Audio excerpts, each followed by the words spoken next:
رب اشرح لي صدري ويسر لي أمري واحلل عقدة من لساني يفقهوا قولي أعوذ بالله من الشيطان الرجيم بسم الله الرحمن الرحیم وإلہکم الہ واحد، و معبود تم سب کا ایک ہی معبود ہے، لا الہ الا هو الرحمن الرحیم، کوئی معبود نہیں اس کے سوا، بڑا مہربان نہایت رحم والا۔ ان فی خلق السماوات والارض، بے شک آسمان اور زمین کے پیدا کرنے میں، واختلاف اللیل والنہار، اور رات اور دن کے بدلتے رہنے میں، والفلک التی تجری فی البحر بما ینفع الناس، اور کشتیوں میں جو کہ لے کر چلتی ہیں دریا میں لوگوں کے کام کی چیزیں، وما انزل اللہ من السماء من ماء، اور پانی میں جس کو اتارا اللہ نے آسمان سے،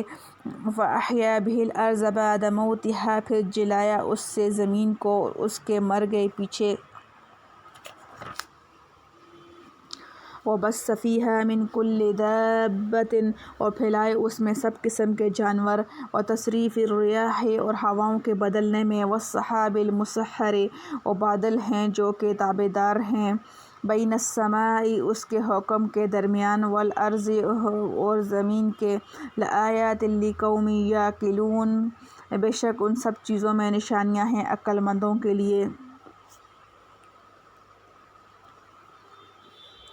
ربط مشرکین عرب نے جو آیت وَإِلَٰهُكُمْ إِلَٰهٌ وَاحِدٌ اپنی عقیدہ کے خلاف سنی تو تعجب سے کہنے لگے، کہیں سارے جہان کا ایک معبود بھی ہو سکتا ہے؟ اور اگر یہ دعویٰ صحیح ہے تو کوئی دلیل پیش کرنا چاہیے۔ حق تعالیٰ آگے دلیل بیان فرماتے ہیں، خلاصہ تفسیر: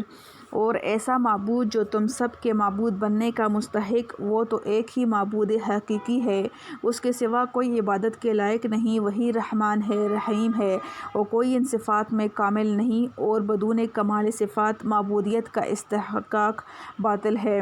پس بجز معبود حقیقی کے کوئی اور مستحق عبادت نہ ہوا۔ بلا شبہ آسمانوں کے اور زمین کے بنانے میں، اور یکے بعد دیگرے رات اور دن کے آنے میں، اور جہازوں کے چلنے میں جو کہ سمندر میں چلتے ہیں، آدمیوں کے نفع کی چیزیں اور اسباب لے کر، اور بارش کے پانی میں جس کو اللہ تعالیٰ نے آسمان سے برسایا، پھر اس پانی سے زمین کو تر و تازہ کیا، اس کے خشک ہوئے پیچھے، یعنی اس میں نباتات پیدا کیے، اور ان نباتات سے ہر قسم کے حیوانات اس زمین میں پھیلا دیے، کیونکہ حیوانات کی زندگی اور توالد و تناسل اسی غذائے نباتی کی بدولت ہے، اور ہواؤں کی سمتیں اور کیفیتیں بدلنے میں، کہ کبھی پردہ ہے، کبھی پچھوا، کبھی گرم ہے، کبھی سرد، اور ابر کے وجود میں جو زمین و آسمان کے درمیان مقید اور معلق رہتا ہے، ان تمام چیزوں میں دلائل توحید کے موجود ہیں ان لوگوں کے استدلال کے لیے جو عقل سلیم رکھتے ہیں۔ معارف و مسائل: توحید کا وسیع مفہوم وَإِلَٰهُكُمْ إِلَٰهٌ وَاحِدٌ، اللہ تعالیٰ کی توحید متعدد اور مختلف حیثیتوں سے ثابت ہے، مثلاً وہ ایک ہے، یعنی کائنات میں کوئی اس کی نظیر و شبیہ نہیں، نہ کوئی اس کا ہمسر و برابر ہے، اس لیے وہ اس کا مستحق ہے کہ اس کو واحد کہا جائے۔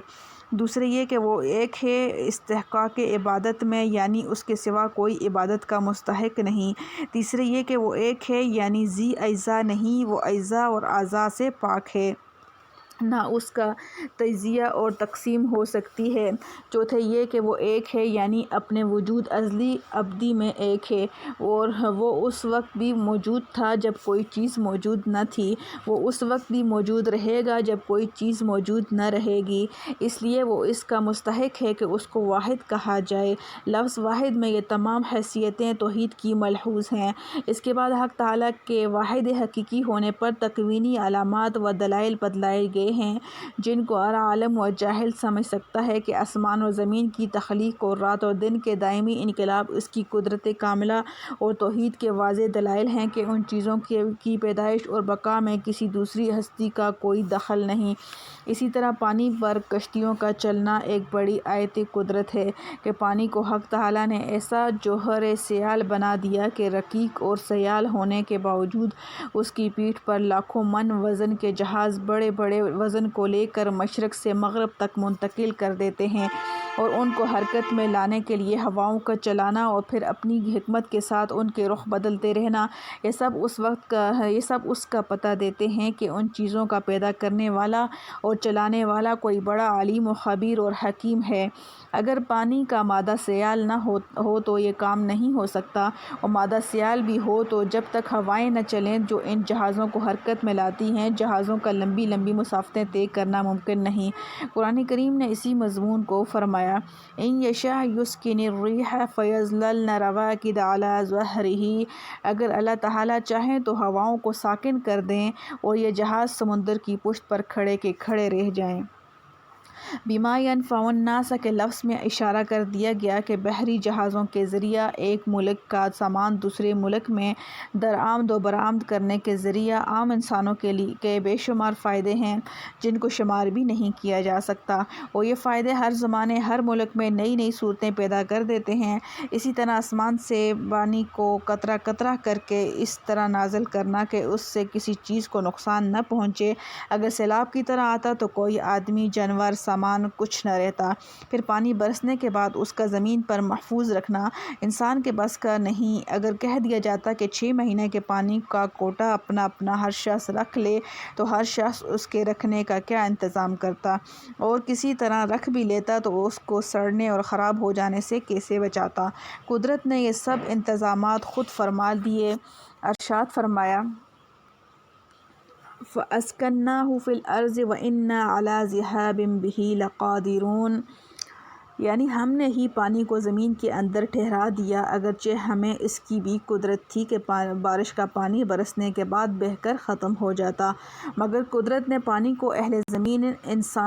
زمین انسان اور جانوروں کے لیے کہیں کھلے طور پر تالابوں اور حوضوں میں جمع کر دیا، کہیں پہاڑوں کی زمین میں پھیلی ہوئی رگوں کے ذریعہ زمین کے اندر اتار دیا، اور پھر ایک غیر محسوس پائپ لائن ساری زمین میں بچھا دی۔ ہر شخص جہاں چاہے کھود کر پانی نکال لیتا ہے، اور اسی پانی کا ایک بہت بڑا ذخیرہ بحر منجمد بنا کر برف کی صورت میں پہاڑوں کے اوپر لاد دیا، جو سڑنے اور خراب ہونے سے بھی محفوظ ہے، اور آہستہ آہستہ پگھل کر زمین کے اندر قدرتی پائپ لائن کے ذریعہ پورے عالم میں پہنچتا ہے۔ غرض آیت مذکورہ میں قدرت کاملہ کے چند مظاہر کا بیان کر کے توحید کو ثابت کیا گیا۔ علماء مفسرین نے ان تمام چیزوں پر تفصیلی بحث کی ہے، دیکھیے جساس قرطبی وغیرہ۔ الحمدللہ حمداً کثیراً طیباً مبارکاً فیہ کما یحب ربنا ویرضی، یا حی یا قیوم برحمتک استغیث، قل هو اللہ احد اللہ الصمد لم یلد ولم یولد ولم یکن لہ کفوا احد۔